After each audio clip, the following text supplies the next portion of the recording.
청년의 회원 여러분 안녕하십니까? 4월 25일 토요일 아침이고요. 오늘 여러분들과 함께 살펴볼 하나님 말씀은 신명기 9장 22절부터 29절입니다. 자, 오늘도 이 말씀과 함께 활기찬 하루가 되기를 바랍니다.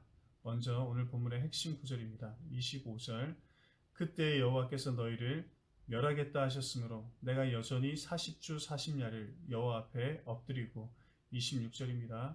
주 여호와여 주께서 큰 위엄으로 속량하시고 강한 손으로 애굽에서 인도하여 내신 주의 백성 곧 주의 기업을 멸하지 마옵소서. 무슨 말입니까? 모세가 이스라엘 백성들을 위해서 기도하고 있습니다. 절대로 이 백성을 심판하지 말라는 것입니다. 자, 그런데 여기서 주목할 것은 그가 이렇게 하나님 앞에 얼마 동안을 기도하고 있습니까? 40주 40야 다시 40일을 밤낮으로 기도하며 하나님의 용서하심을 구하고 있는 것입니다. 자, 여러분, 우리는 지난 시간 모세의 경로, 강력하게 노를 바라는 모습을 살펴보았습니다.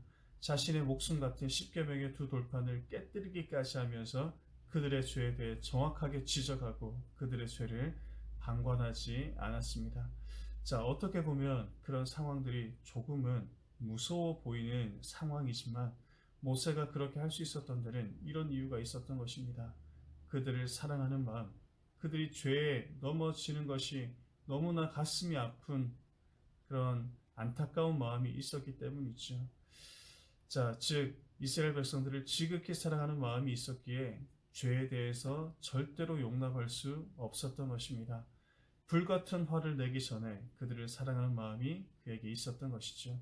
자, 이제 이 말씀을 우리에게 적용해 봅시다.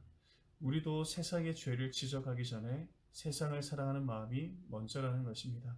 우리도 이웃의 죄, 친구의 잘못을 지적하기 전에 그들을 사랑하고 품는 마음이 먼저 있어야 한다는 것입니다. 개인적인 예를 잠시 들면 얼마 전에 저희 두 아들이 크게 싸운 적이 있습니다. 이제 몸집이 많이 컸는지 몸으로 싸우다 한 녀석이 발에 피를 흘리고 있었습니다. 제가 그 모습을 봤을 때 얼마나 화가 났겠습니까? 오랜만에 회초리를 들고 그렇게 두 대씩 손바닥을 때렸습니다. 자, 아이들에게 그렇게 무서운 모습으로 불같이 화를 내는 것이죠.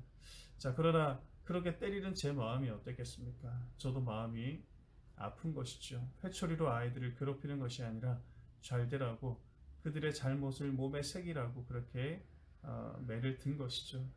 자, 그렇게 매를 들고 나서 한 녀석씩 따로 불러 이야기하는 시간을 가졌습니다. 아빠가 화내는 모습을 봤으니 개인적으로 만나서 이야기하니 아빠가 더 혼내지 않을까 괜히 긴장하고 있는 것이죠. 자, 그런 아이에게 제가 어떻게 했겠습니까?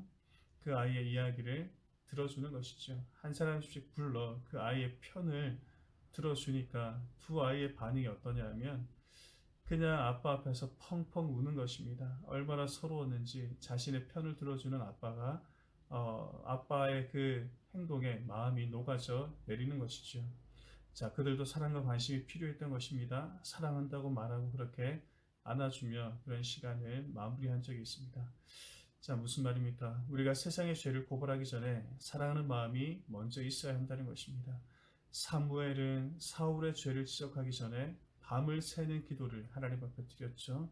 모세는 이스라엘의 죄를 지적하면서 40일을 기도했고 우리 예수님도 온 인류의 죄를 지적하기 전에 40일을 금식하며 준비하셨습니다. 기도하셨습니다.